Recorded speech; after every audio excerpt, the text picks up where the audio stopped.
Well, let's begin to focus on self-injury. And let's start with an example. Young lady named Julie. She's at a sleepover with other adolescent girls. Julie is dared to do what the other girls are doing, which is basically hold her arm over a candle and burn it. She does it, and she gets this kind of sense of a strong, good feeling. And, you know, a month or two go by, and Julie has a big argument with one of her closest friends at school.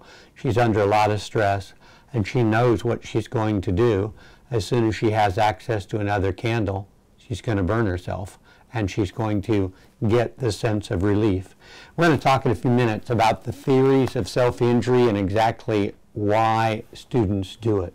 But let's imagine for a moment Julie's teacher the next day sees burns on her arms or sees a bandage. Julie reaches for something. She sees her forearms. And by the way, the forearms, the thigh, and the stomach are the most likely places that young people use to cut, burn, scratch. Now, what do we expect a teacher to do if she sees a fresh cut on a student's arm, or if she sees Julie with a burn on her arm? Well, we really want a teacher to work as a team with other school personnel. If she's comfortable, she could talk to Julie privately and ask about what's happened. I know many times young people have said to me, "Oh, my cat scratched me." Well, rather than confronting that immediately, I'd talk a little bit about, well, how often has that happened? What could we do so that that wouldn't happen quite so often? So if the teacher did approach the student, we'd want her to do it privately. And we want the teacher to work in combination with the nurse or the counselor. And more about what the team at school should be doing later. By the way, the term self-injury or this behavior has gone by a multitude of different terms. It's been called deliberate self-harm, self-mutilation, self-injury. The most commonly accepted one today is NSSI, non-suicidal self-injurious behavior. Now, another term that has been used is repetitive self-mutilation. And some people believe that the term self-mutilation is too harsh, because really what we're talking about is a moderate and a superficial wound or injury. It's not intended to permanently mark the body, or certainly not intended to cut off a body part. Well, who engages in this? And today, in the time we have allotted, we're going to really be focusing on, and I'll put it in quotes, normal young people. These are not young people that are below average with involved intellectual capabilities. They're basically average intelligence or above, and we're going to look at why they engage in self-injury, exactly what the behavior does for them, and how we might be able to treat it. Now, very importantly, we need to look at a definition. Perhaps the most commonly accepted definition is repetitive failure to resist the impulse to hurt one's body physically, but without suicidal intent. In fact, sometimes people will say, oh, there's two types of young people. Those that are suicidal, and over here we have those that engage in self-injury. Well, today I want to talk about that in terms of a continuum. And we cannot automatically assume that a kid engaging in cutting, for example, is not ever going to become suicidal. There are several associated diagnoses that often go with self-injury. The most common one is borderline personality. In fact, self-injury is listed as one of, I think, the 12 behaviors that a young person or a person of any age must have a number of to basically be diagnosed with borderline personality. It's also associated with mood and anxiety disorders. It's also associated with impulse control problems. And often there'll be a precipitating event, and the young person will have this incredible urge to cut or engage in self-injury, basically to shut out the argument that her parents might be having, or basically to forget about the problem that they might be having with a peer or a big disappointment or humiliation at school. And we need to understand that this is a complex behavior. It actually fulfills a multitude of needs for the people engaging in it. And don't we wish we could just tell them to stop? And by the way, that's the most common response from an adult. They're horrified. They demand that the young person stop. But it's not quite that simple. We need to recognize the struggle. We need to look for the underlying behaviors, and we need to be there with the young person for some of the ups and downs that are going to come with treatment and gaining control over this behavior. And I also believe strongly that we should also assess the person engaging in self-injurious behavior as being possibly suicidal. It has been said that self-injury is contagious. It certainly seems to be a behavior learned from other young people or learned from websites on the internet.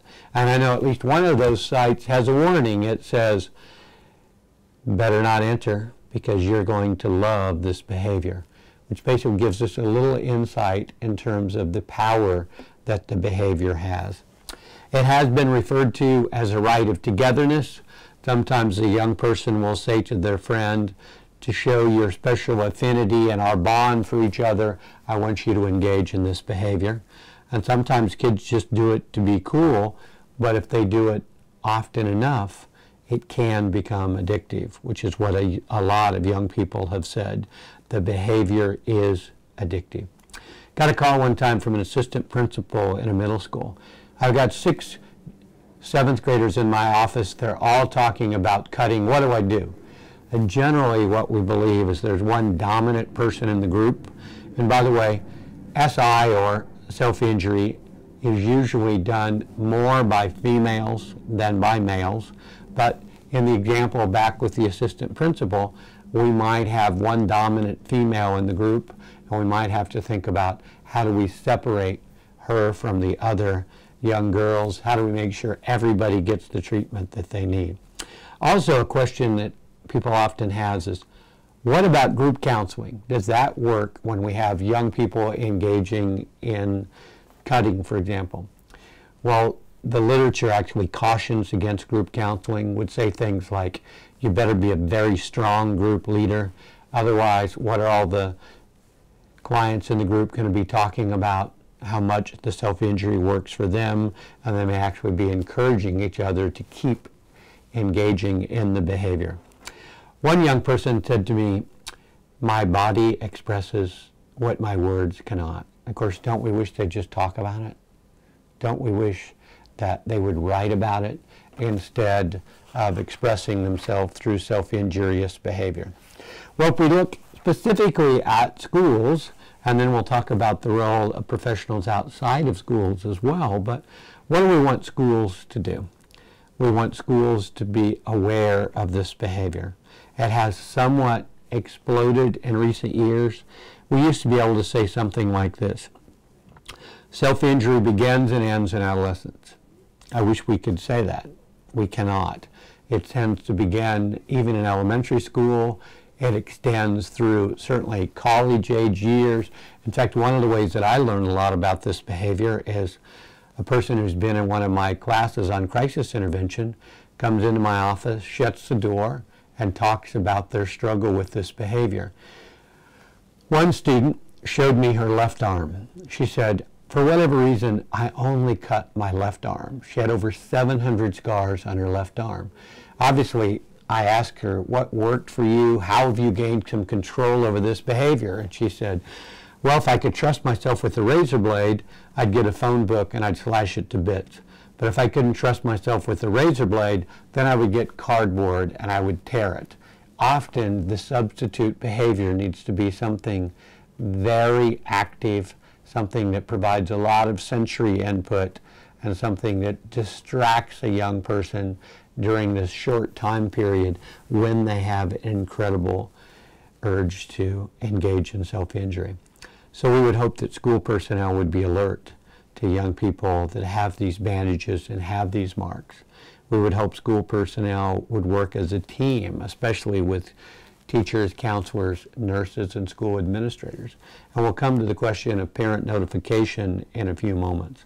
And one of the big debates in the literature, and most people are going to say, self-injury is not really something we discuss with a classroom of students. Because if you do, you might end up with students encouraging each other, students learning about the behavior, hearing positive things about it. So perhaps the best thing I could say is a classroom presentation about the dangers of self-injury should be one that is very carefully planned. Now, we also have to look at suicide versus self-injury. Spent a long time on this. First and foremost, youth suicide is a very big problem in this country.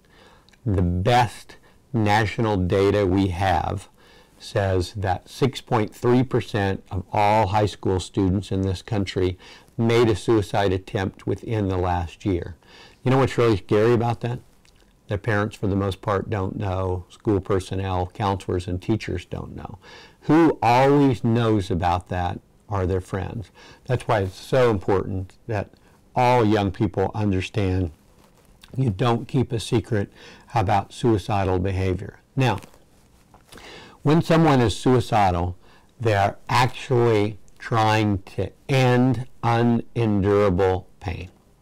They're trying to end everything. There is often a precipitating event. That precipitating event most commonly involves a severe argument with parents, a severe argument with friends, or boyfriend, girlfriend, some kind of extreme humiliation, or a very big disappointment.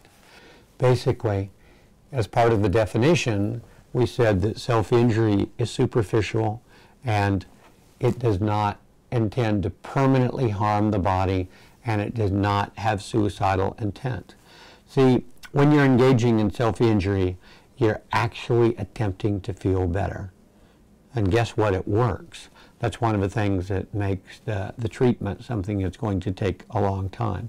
When you're suicidal, at least at that moment, you're wanting to end all of your feelings. You're basically wanting to end unendurable pain.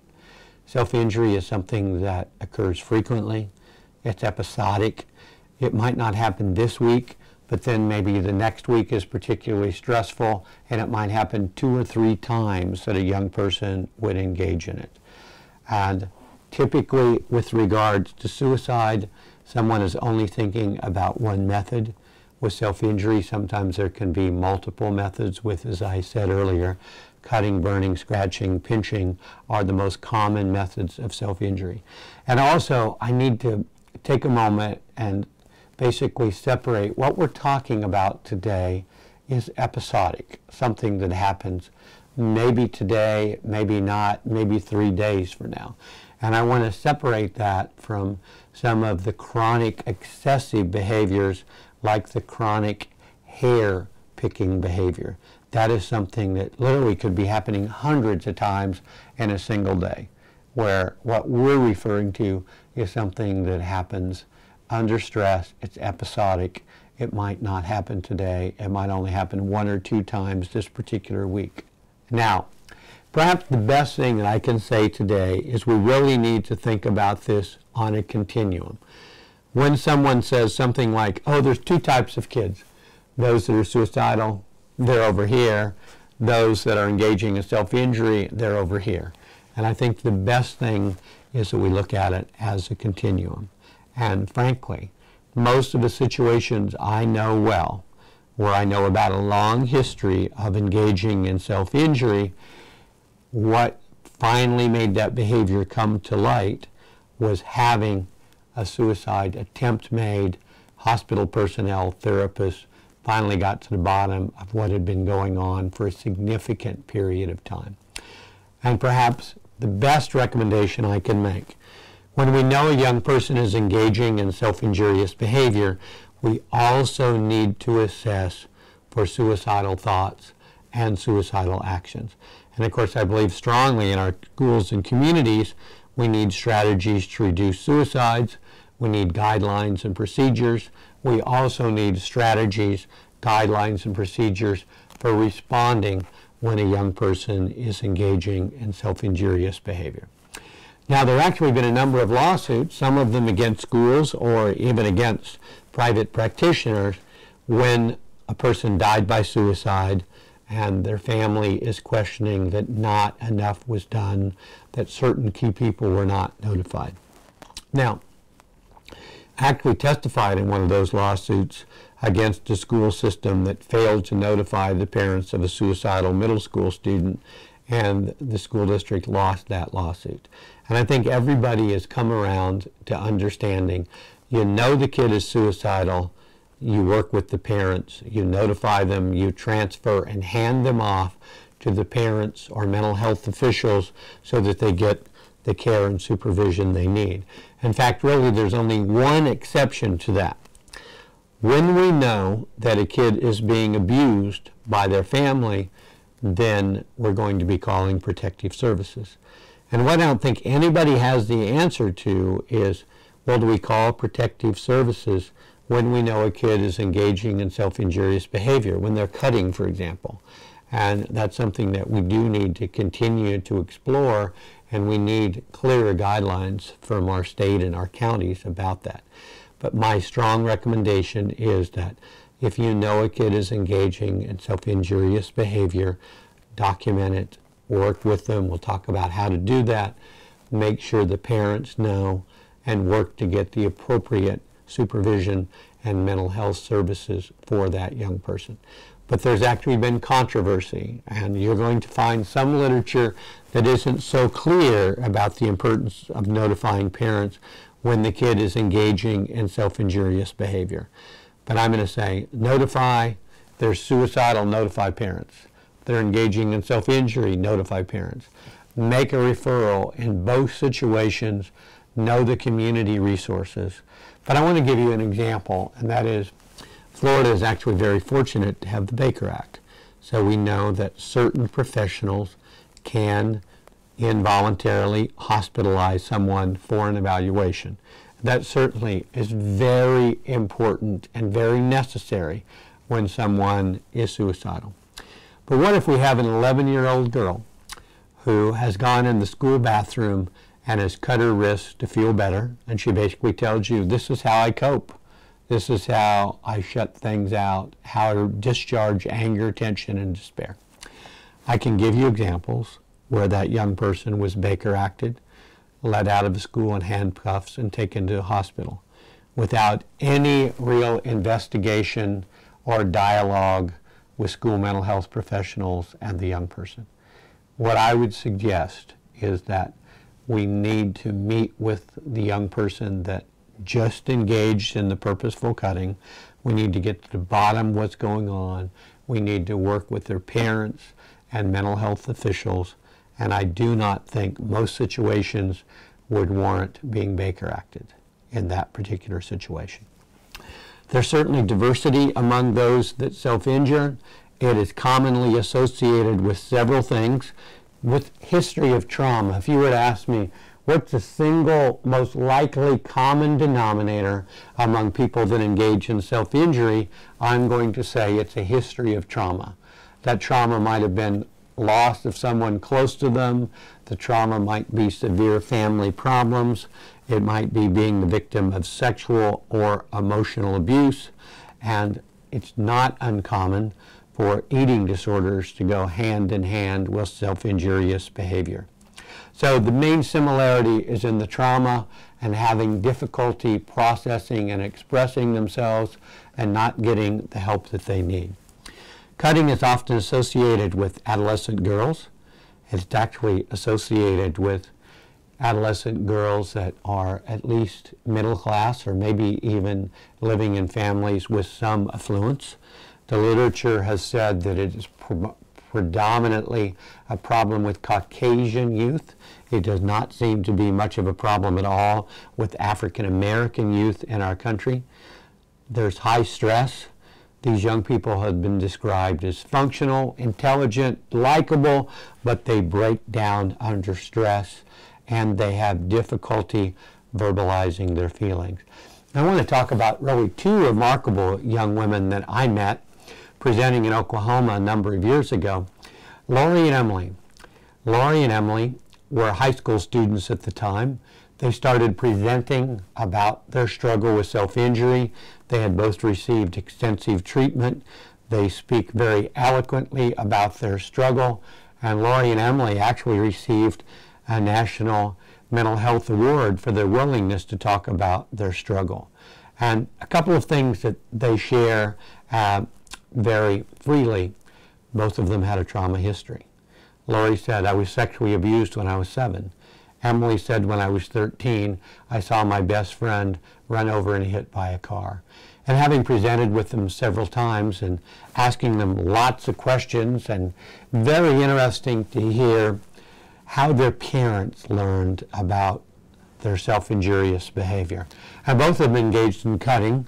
In fact, it's a little chilling when they talk about the cutting instruments. They referred to the box cutter in one case, the serrated knife in the other, as their friends they could turn to in times of stress. I think it's also interesting that I know years later they both kept those cutting instruments, and I think that might be just to demonstrate that they have control over the behavior. They both hid the behavior very well from their parents. Although sometimes I'm kind of amazed about how could parents not realize all the bandages, all the Band-Aids that their child might be going through. How could they not see bloody tissue in the wastebasket in the bathroom? Why would they not be inquiring and being more alert to those particular behaviors?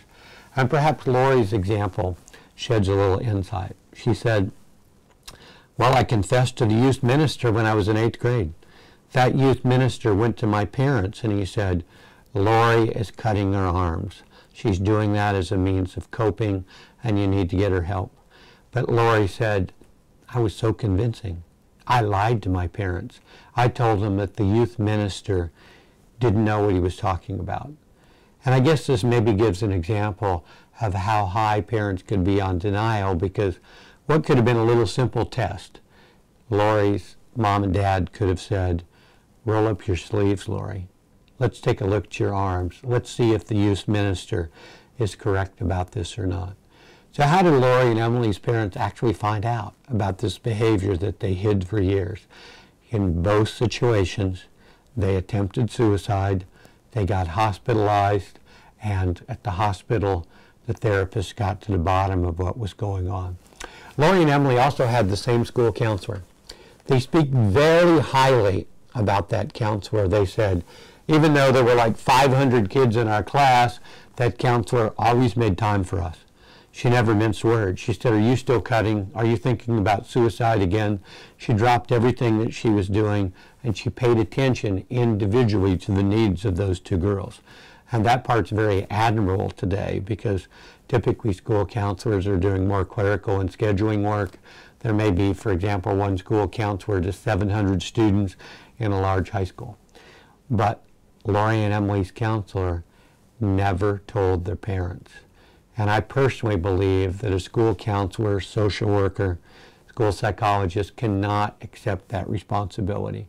Our challenge is to get a supportive reaction from parents and help young people understand that few things change in their life without the help of their young people, and we're all going to work together to get them the help that they need. Now, there's a gentleman by the name of Barrett Walsh. He wrote a book called he wrote a book called Treatment of Self-Injury, published by the Guilford Press. And Dr. Walsh talks about this new breed. Well, what's he mean by that? He's basically saying, for the longest time, we thought that anybody that would engage in self-injury like had a hatred of their body image and they had a severe psychiatric history. Well, the good news is that a lot of kids engage in this behavior. They don't hate their body, and they don't have extreme psychiatric problems. In fact, they're really quite amenable to treatment. Perhaps the bad news is there's been an explosion with this behavior, and perhaps the most conservative estimate I could give you is approximately 2 to 3% of all adolescents have engaged in this behavior. But we also have surveys and data that indicate perhaps as many as 10 to 15% of high school age or college age students will admit to a history of self-injurious behavior. And again, more females and males engage in the behavior. I think one of the things in the literature that is recommended for treatment is what's called a safety contract. Basically, sitting down with the client and together with them working up a contract designed to reduce their self-injurious behavior, designed to teach them alternatives and substitute behaviors to be able to reduce the behavior. There are people in mental health that believe that beginning on the first day of treatment, you just demand that they stop. But most of the literature is saying it's a gradual process, and the goal needs to be recognizing their struggle, being compassionate, curious, not too curious. In fact, one of the little tests they often have for us is basically to take off the bandages and show us the cuts. And the best thing for us to do is hopefully not be upset or grossed out, to be matter of fact, but to really focus on what was going on, what were the antecedent behaviors, how do we help you with some of the underlying issues, how do we help you learn strategies to be able to cope without engaging in self-injury. So what are the main theories? The most prominent one is biological, that endorphins are released. The very same endorphins that obviously we wish everyone would be releasing through exercise, but self-injury biologically reduces stress, it releases endorphins, and it works. And this is where the addictive part of this behavior comes in. It also helps young people to regulate emotions. That means shutting out the anger they're experiencing, shutting out the argument they just had, focusing on something concrete, the blood running down their arm when they're overwhelmed by psychological or emotional issues. And of course, the Freudian view would be it's a catharsis. It's anger directed inward. So now let's go back to a school scenario, and let's imagine that there's a 13-year-old girl referred to you. She shows you the marks on her arms. She readily admits, my parents were having a terrible argument last night. The only way I could cope with it was to cut, and I shut everything out as I concentrated on the blood running down my arm and the physical pain. She begs you, don't tell my parents. Now, you've already heard me talk about this a little bit.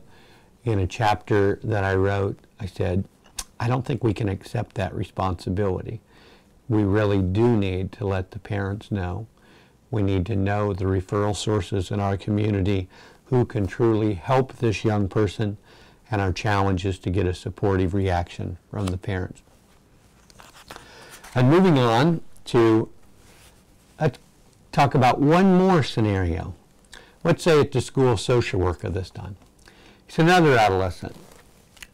And this adolescent shows you scars on her arm, scars that are healed. And she admits, yeah, I used to cut. I don't do it anymore. I have control of it now. Does the school social worker need to call the parents in this case? Well, obviously this is a dilemma. These are the kind of dilemmas that we face. But here's what I want to ask you. How do you know there's not a fresh cut on her thigh or a fresh cut on her stomach? And even if there are no fresh cuts, how do you know that after some big disappointment tomorrow, she's not going to have a fresh injury that you're not going to know about? A couple of general suggestions for all of us that work in this particular field, and that is obviously we need to clarify the limits of confidentiality with our clients. I think we need to know and understand the importance of collaboration with parents of any young person to get everybody working together. We need to practice within the limits of our abilities, and if this is not a behavior that we're very familiar with, we need to look to our colleagues, or we need to find those professionals that do know how to treat self-injurious behavior. We need to know the ethics and relevant laws for our profession. We need to keep records of our clients the treatment, what was the problem, and what were we doing to help it. And having worked in the schools for 26 years, I thought, why would I need to pay extra for liability insurance? I'm sure the school district will stand behind me. I'm not going to make any grievous errors in judgment. And although I never have been sued, for anybody working in schools that is hearing this presentation, my advice today would be maintain your own liability insurance coverage. I also believe strongly that schools should develop local guidelines to increase awareness, to specify policies, guidelines, and procedures for interacting with young people that engage in self-injury. And I very much hope that parent notification is specified and clearly a part of those guidelines. And then we need to develop a relationship with our local private practitioners and our local mental health center. So, next slide, things we've pretty much already talked about. The majority are female. Estimates as much as perhaps 18% of young people have engaged in this behavior, and some of the traumatic behaviors that we associate with the history for those young people engaging in SI. Now I want to talk a little bit about a lawsuit that I was personally involved in. The lawsuit was against the school district. It was Coulter versus Washington Township. So what was the case all about? Thankfully, I could tell you there's no tragedy in this case. At least nobody died. Now, 8th grade girl, her classmates, 2 of them go to see the counselor and they say, let's call her Mary. Mary's a cutter. I mean, we see the marks on her arms. I mean, when we ask her about it, Mary won't admit she's cutting, but she certainly hangs out with another girl who makes no secret of being a cutter. So the counselor called Mary in and talked with her. The counselor's deposition, which I read, said, I asked Mary about the cuts on her arm. Mary said, I have an all-terrain vehicle. I ride it through the woods. That's how I get these nasty cuts and scrapes on my arm. Counselor's deposition says she called Mom, but the counselor has no documentation of making that phone call. The counselor's deposition said, she said to Mom that I understand Mary has a private therapist, and I suggest that you talk about this possible concern with the private therapist, although Mary denies engaging in any cutting behavior. But the counselor has no record of that phone call. She has no notes.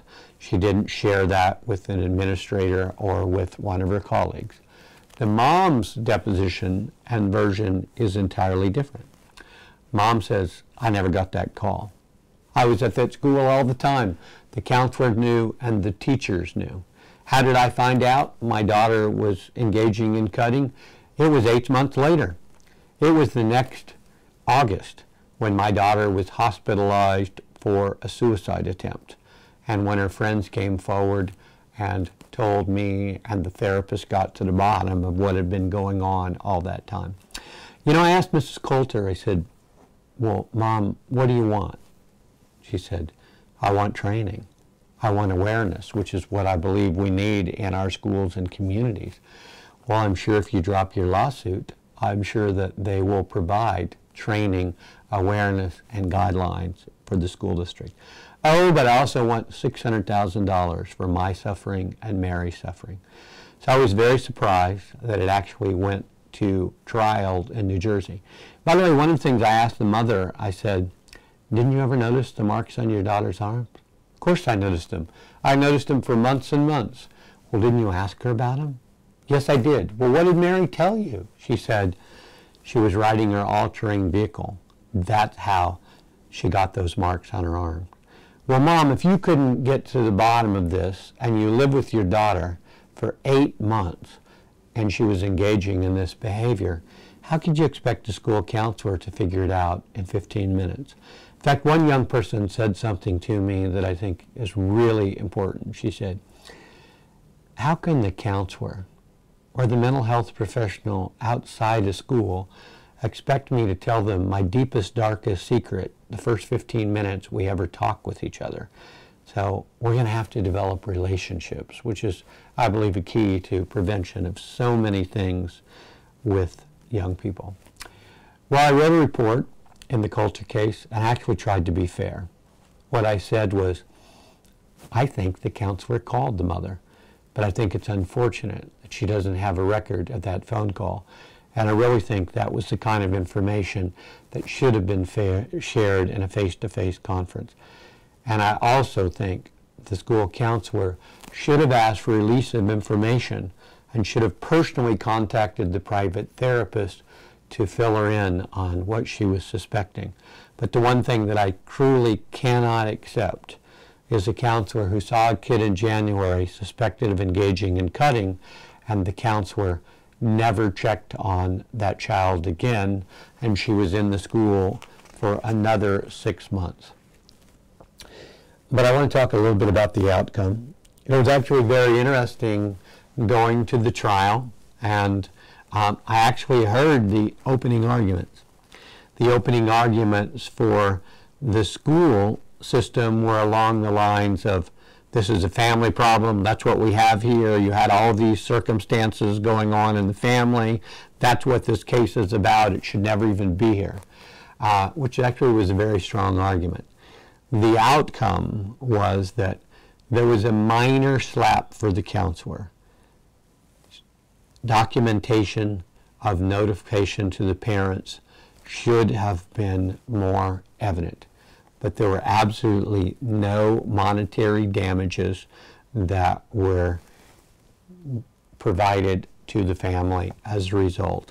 And as I said earlier, the young woman thankfully did not die by suicide. She had some problems in school. The outcome in terms of her education and career, I'm sure, is not what her parents had hoped for. But there were no monetary damages. And as far as I know, that's the only lawsuit of its kind in the country that basically took the schools to court over the question of, do we have a responsibility to notify parents when their child is engaging in self-injurious behavior? I think common sense is we have a responsibility to work collaboratively with parents, make sure they know what's going on in kids' lives. How do we all work together to help the young person? And I also think we can help young people understand why your parents need to know.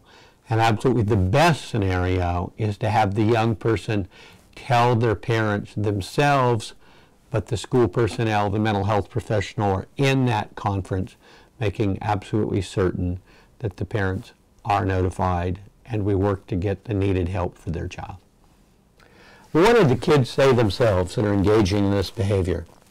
They say things like this: I want to feel concrete pain when I'm overwhelmed with psychological pain. It reduces my numbness. It keeps the trauma from intruding. I cut so that I will not kill myself. It is a way that I can get attention. Although the vast majority of the cases that I'm familiar with, young people actually did a very good job of hiding this behavior. They're actually ashamed often about what they're doing, and they hide it well. It's a way to discharge my anger, tension, and despair. It's something that I can control. It's a way to punish myself. And a number of students have said something like this: why are the adults so upset that I engage in cutting? I mean, you know what my friends do? How they manage their stress? They go out, they get drunk. I stay home, I cut on Friday night. That's actually much better. Well, I don't think our communities and our families are willing to accept that cutting and burning are good ways for young people to cope with their problems. However, I do believe strongly that many communities and many families are looking the other way about the tremendous problem of substance abuse with young people. And perhaps I'll just share what I said to my own daughter.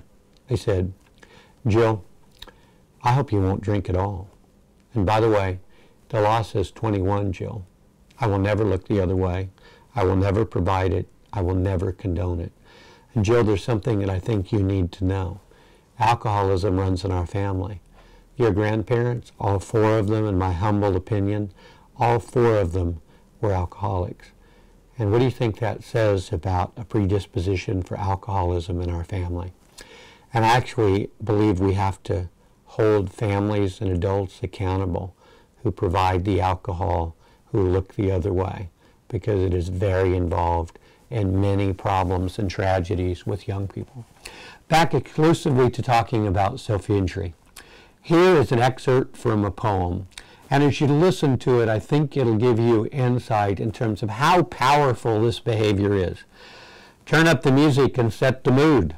Once is never enough. Quivering with anticipation, watch it if the drop spills over and runs down my arm. Crimson orgasm, you seduce me every time, Mr. Knife. Now, is that kid going to stop cutting just because somebody tells them to? We're going to have to provide treatment. It's going to be a struggle. There are going to be some ups and downs. Also, the literature talks about something red being central to the experience. And how could we possibly use that with substitute behaviors? Well, instead of cutting your arm, how about a red magic marker on the arm? How about a red magic marker on paper? One person shared, I use the red nail polish. I put it on my arms, I let it dry, and then I flick it off. Admittedly not a great behavior, but certainly much better than actually engaging in cutting. Again, to talk a little bit about helping the young people engaging in this behavior, we have to care about the person. We have to get at the underlying behaviors. We have to look at some other means they can learn in terms of coping. We have to help them with their self-esteem and their problem solving. Recognize it is going to be a struggle. It's going to take a while. And how can we get them to the best help available in our community?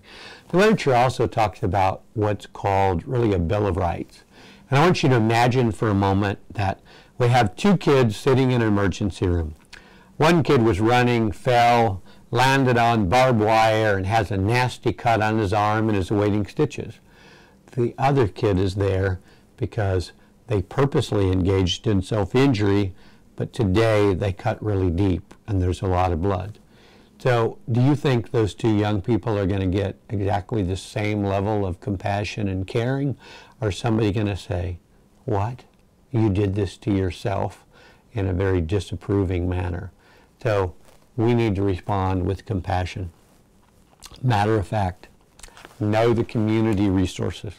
What are some of those substitute strategies? And what I'm about to describe is not intended to be an exhaustive list, but here are some of the things that young people have shared. They carry stuff with them.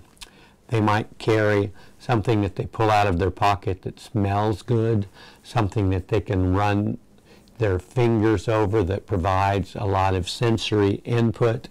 They might engage in journaling. They might make a collage. They might call a friend. They might get one of those really hot candies. I think it's actually called a fireball. Put one of those in your mouth and you get a great deal of sensory input. They might stand on their tiptoes. They might try to hold a books out at arm's length. They might snap a rubber band against their wrist. They might put ice on their arm. They might use lip balm, aromatherapy. They might use one of those little stress balls that you squeeze. Brushing skin with a toothbrush. Brushing hair over and over. One kid said, long hot shower. That works for me. But you know how it works the best? I take a long hot shower and I take the ketchup bottle in there with me.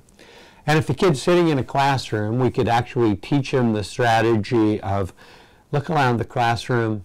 How many tiles are there in the ceiling? How many people have on open-toed shoes today? How many people are wearing earrings? How many people are wearing black? To pay attention to their surroundings and focus on that to get through a difficult period. Another young person said rollerblading worked for her. She kept the rollerblades in her car, and every opportunity she had, she put them on and she zipped around wherever she was. Tearing paper is another one. Scratching clothes, another substitute strategy. And several young people said something like this. Well, you know, when I went in the hospital, they demanded that I use one substitute strategy. And I now know there's like 100 of them. Why couldn't they at least given me a choice about what substitute strategy I thought might work the best for me? So I really believe that all of us working in mental health need to be familiar with substitute strategies. And again, how do we increase their coping skills? How do we teach them alternate behaviors? How do we increase their self-esteem? Now let's look specifically at treatment. You know, I wish I could sit here today and say, this is the single treatment that has been found to be the most effective. Though here's what the literature says. No single treatment has really been identified. It's actually often multiple factors and treatment modalities. Very commonly, young people engaging in SI are placed on antidepressant medications, and that may help some of them, but that is automatically assuming that all of them are depressed, and not every young person engaging in self-injury is depressed. So, combination of medications, yes, in some cases, combinations of talk therapy, looking at some of the underlying behaviors, but the most promising is dialectical behavior therapy, referred to as DBT. A lady by the name of Marcia Linehan, who's currently at the University of Washington, is the person who pioneered this therapy. Well, it's a blend of our cognitive talk therapy, yes, and looking at things that might have happened in childhood and negative schema that we might have and things that impact us no matter what our age. That certainly can be a part of it. But DBT also involves some Eastern thinking. Mindfulness is a very big part of it, relaxation, participation in yoga and meditation. But perhaps the most unique part of DBT is really two things. First of all, in addition to the individual therapy the client receives weekly, they're usually in a skills group where they're learning skills with other people, maybe even 2 different times a week to go with their hour of individual therapy. But the most interesting part with DBT is that the primary therapist strives to be available by phone so that they can receive a call from their client who's in that period where they have this intense impulse to engage in self-injurious behavior, that they're able to reach the therapist, talk to them, hopefully get through a very difficult period. And what I just described doesn't really fit very well with what can be provided in schools because, again, we have school psychologists. A typical ratio, especially here in Florida, is about 1 to 2,000. School counselor ratio at best might be 1 to 400 or 500. So they're not going to be able to meet with a student 2 or 3 times a week, and are going to be very unlikely to be available at the moment the student might need them. So that's why it's so necessary to know our community resources. But I want to go back to something I said earlier, because I suspect that most of the professionals watching this are not specifically trained in dialectical behavior therapy. Well, again, the most important thing is that you're willing to learn some of the techniques from DBT, that you're willing to keep up with the literature and best practices as they emerge about how to best respond and assist young people engaging in self-injurious behavior. You know, there are a number of famous people that have now come out and talked about their struggle with self-injury. You're probably aware of some of them. Princess Diana struggled a lot with self-injury. Johnny Depp, Marilyn Manson, also Angelina Jolie. In fact, Angelina Jolie was actually on Oprah not that long ago, basically saying something like this: girls, I had a terrible relationship with my father. I had a very turbulent adolescence. Cutting got me through it.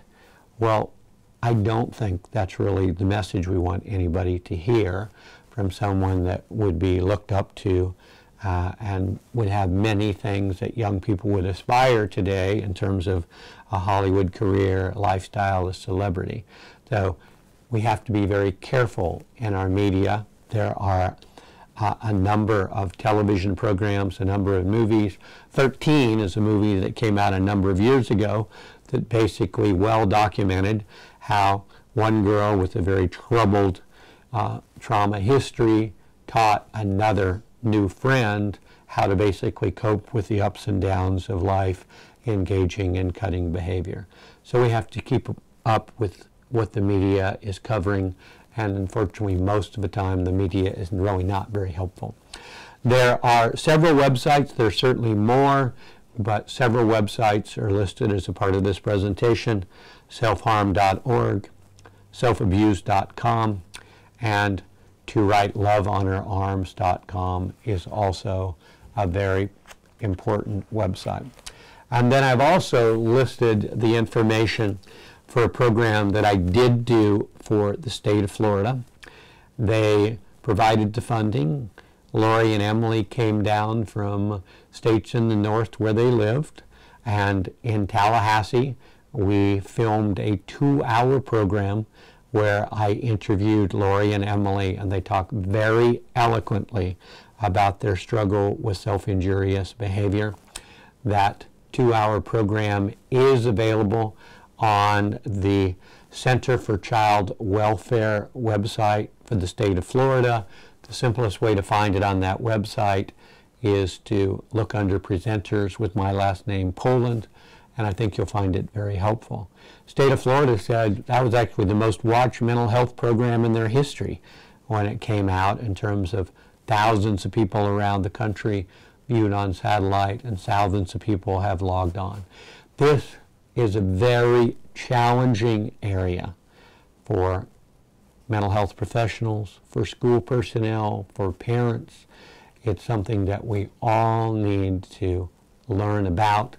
And I hope in some small way today that this presentation has given you some insight in terms of, first of all, why do they do it? They do it because it works. It helps them cope with stress. And the importance of us responding with compassion, us knowing strategies to help them reduce the behavior, and very important that we know the best treatment available in our schools and communities to help all the young people that are struggling with self-injurious behaviors. And thank you for this opportunity.